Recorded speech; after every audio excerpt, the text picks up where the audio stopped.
Okay, good night, everyone. Today I would like to present about our research. The topic is saying uh, exchange program as bridging of Asian communication. Okay, at first, let me introduce myself. My name is Fatima Azahra, and our group is Natapon Hawanchai, Margareta Puspadewi, Vita Dewi Melinda, Mundia Wijastuti, Fatima Azahra, and Anissa Aska Nabila. Yeah, okay, the first speaker is Mundia Wijaya. The time is yours. Okay, thank you for the time. ASEAN was formed to create a common front against the spread of communism and promote global political, economic, and social stability amid rising tension in the Asia Pacific. ASEAN, as the association itself, have a lot of impact in the cooperation between ASEAN countries. Not only in economic and political, ASEAN also create a connectivity between the ASEAN countries through education program. One of the programs that every country in ASEAN have is the exchange program. Next slide, please.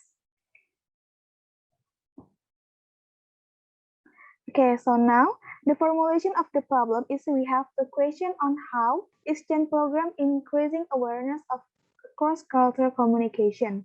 Because in the exchange program, makes students interacting with people from many different cultures.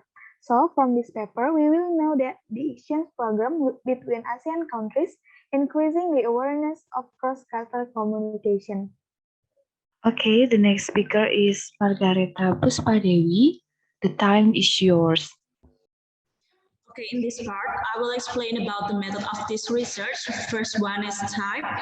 This research use qualitative descriptive. It means we explain the data with qualitative and descriptive.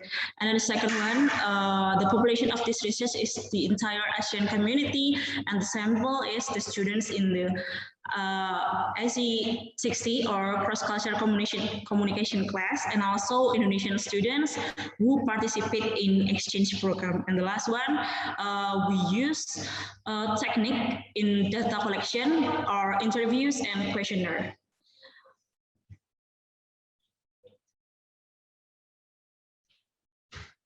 Thank you. So we move into the next part.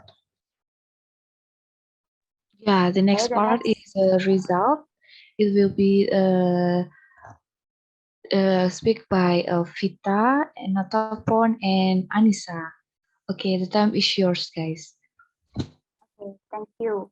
So the result, we divided into three, but before that, I will explain you that our respondent here are 12, share their experience that now they are still doing ever do before to join the exchange program or study abroad. And from the data, we can conclude it into three parts of things. The first one is analyze the places and cross-cultures awareness. And the second is analyze the language they use. And the third is analyze the real conflict they face or fear is barriers. So we move into our first result. It's about places and cross-cultural awareness. Okay, here, we can know from the table shows us that the informant are students from Indonesia and Thai, okay, who apply student exchange or a study abroad program. The countries destination are two OEC countries and two EC countries. Okay, from the table, we know that the origins are Indonesia, 7 people, Thai, 5 people, and their destination country to study abroad or exchange program are one is Philippines, Malaysia, Vietnam, and Indonesia. Here, Philippines and Malaysia as OC country and Vietnam and Indonesia as EC country. The third one is about how they aware about the cross-cultural communication. From the data, we can get the result that 100% of them or all of them aware of cross-cultural communication. So we can conclude it into two things. First is Philippines and Malaysia as OC countries will have people with better English skills, and OC countries as Vietnam, Vietnam and Indonesia. Vietnam and Indonesia here as easy country, okay? And the second is we can know that all of the respondents are aware that they face cross-cultural communication to do all activities there. Okay, from here we can conclude that cross-cultural communication always happen in different countries' communication. The next is Nat will explain about the language using. Okay, thank you.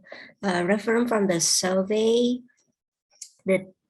as you see, the table will show that not all of the responsible who apply student actions or study abroad program use English for their daily communication, but there are still 3 people that use mother language for their daily communication, which is 25%, and all of the respondents think that it is challenging to communications across cultures.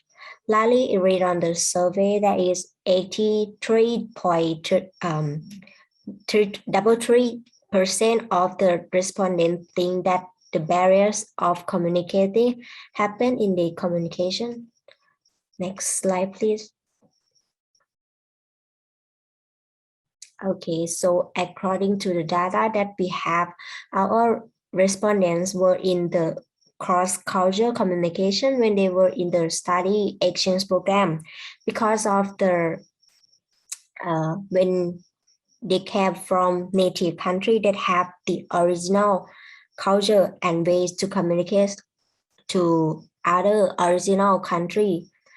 It is the destination that have a different culture and also have a different way to communicate with native country. So next part is give to Anissa.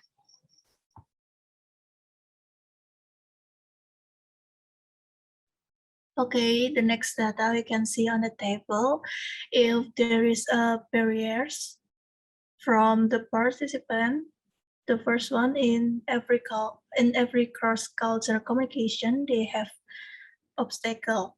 Every respondent have their obstacle, but they are also have the way to overcome the obstacle they had.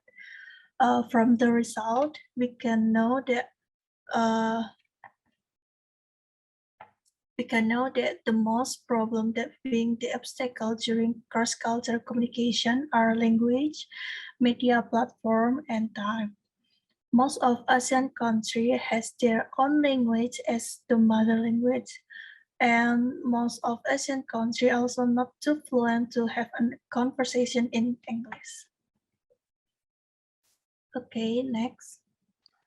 Okay, so from the explanation, we can conclude that Asian students who take part in the exchange program realize that they communicate cross-culturally when participating in the program. Language barrier, different time zone, and media platform are the main obstacle in cross-cultural communication. But they also agree that this obstacle can be overcome by building the best possible relationship with native of the destination country. Awareness of cross-cultural communication is unavoidable in a global society. Preparing ourselves, improving English skill, and building the best possible relationship by actively communicating will be very helpful in cross-cultural communication. Be patient to deal with cultural differences by consistently adapting and communicating with native speakers. Yeah, okay, thank you for your participation on this night for our seminar. Thank you, terima kasih, Khop Kunka. Sampai jumpa. See you in the next time.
Okay, so from the explanation, we can conclude that ASEAN students who take part in the exchange program realize that they communicate cross-culturally when participating in the program. Language barrier, different time zone, and media platform are the main obstacle in cross-cultural communication. But they also agree that this obstacle can be overcome by building the best possible relationship with native of the destination country. Awareness of cross-cultural communication is unavoidable in a global society. Preparing ourselves, improving English skill, and building the best possible relationship by actively communicating will be very helpful in cross-cultural communication. Be patient to deal with cultural differences by consistently adapting and communicating with native speakers.